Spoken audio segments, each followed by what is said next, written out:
jumping on in the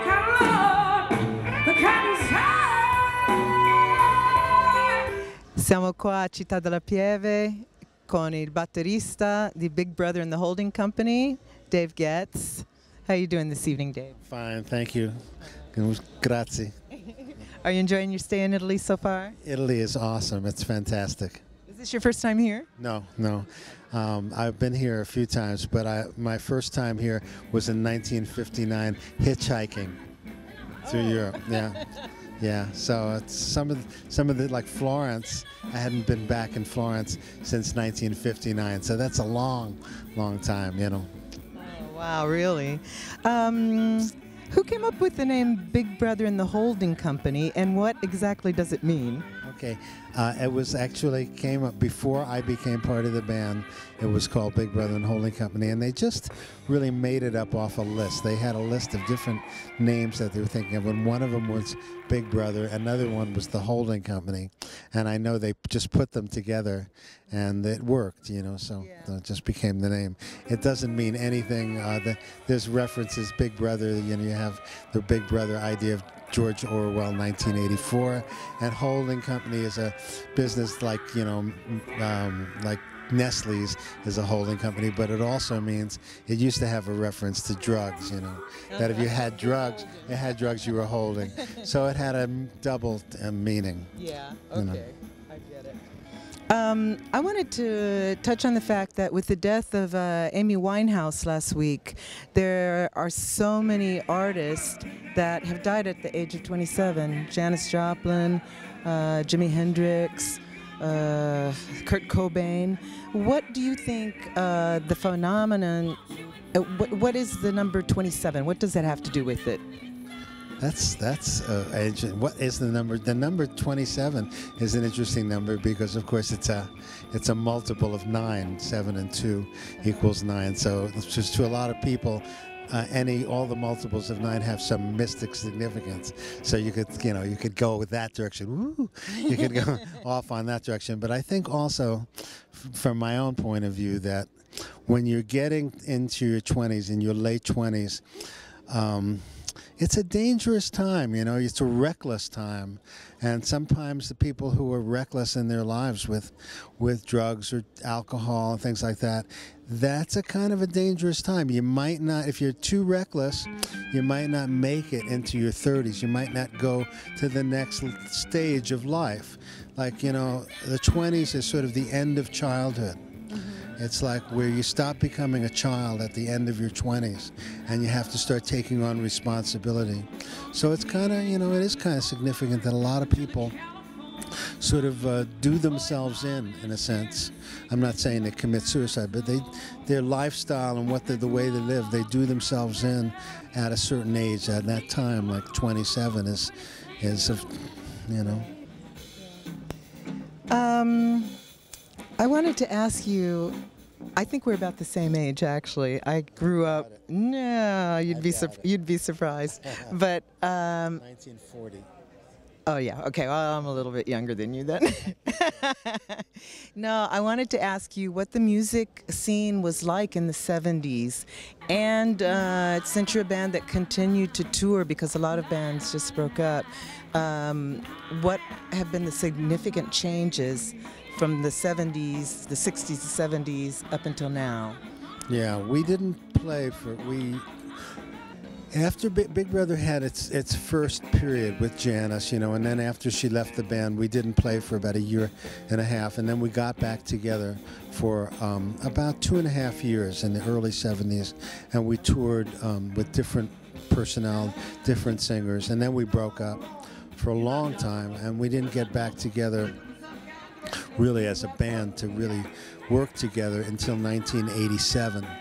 So a lot of time went by, and there was a lot of different things that happened to each person in the band in their lives, changes that they, you know, went through, different jobs, different kinds of music, different lifestyles, marriage, divorce, kids, you know, all of that. So we got back together in the late 80s and decided to to go back and some way do the music that we had done in the 60s. But I don't know if this can answer your question exactly, but it was interesting to go back and do it again and to not try to reproduce it, but to in some way do it with the kind of, with all that we had learned and all that we had experienced as musicians between 1972 and 1987, to take that and bring it, play the music that we were known for, Cheap Thrills and the stuff we did with Janis, but to bring a different kind of spirit and consciousness to it that was a little more updated, rather than trying to reproduce ourselves note for note. Yeah, okay. So, you know. Speaking of Janis Joplin, what do you think it was about her that set her so far apart from the other singers during that period?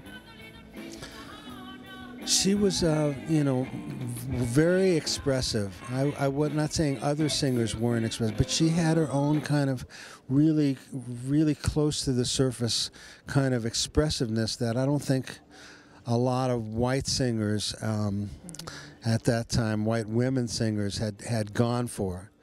There were a couple of singers, like in England, like Dusty Springfield and people like that, who were picking up on the soul thing.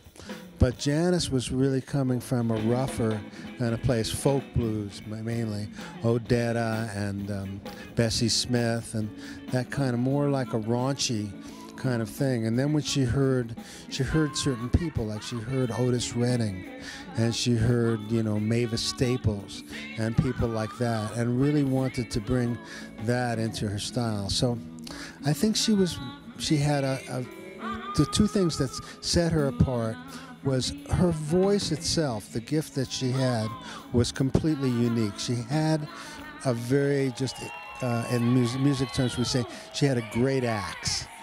You know, she had a great axe. So she had this really gift of having a very expressive sounding voice.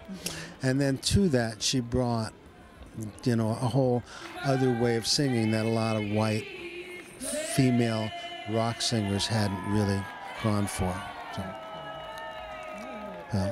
well, one last question. What do you think about the food here in Italy? Wow. You know, I mean, I could gain like about 40 pounds in 2 weeks being here. The food is so good, you know. I'm not, you know, I'm a pretty good cook too. I make a really mean pesto, you know, which I would put toe-to-toe against some of the food here, you know. But the food in general here is awesome. It's fantastic. It's just, you know, people know, Italians really know food. They know how to eat. They understand eating really well. Yeah, that's true. They really do. They really are tuned into that. And also the social thing of eating, too. It's different here. Not just the food, but the way people eat together. And it's a social occasion, and people talk, and it's like it's active and everything. It's a whole food experience. In the United States, you go into a coffee shop for an espresso, and they give you an espresso in a paper cup. And you're supposed to enjoy that. And I don't think you see that in it. I mean, people go in, and everywhere you can walk in and you get a real cup of espresso in a real cup. And it's so important. It's so great, you know, that Americans need to come here and appreciate that more. The style of food, the way it's treated. Great. So that's a good question. I love that question. Well, we're really looking forward to your concert tonight, and we hope that you'll be back. Thank you. I hope we will be back too. Italy is great. Thank you. Can you give us a shout out for the Trasimeno Blues Festival?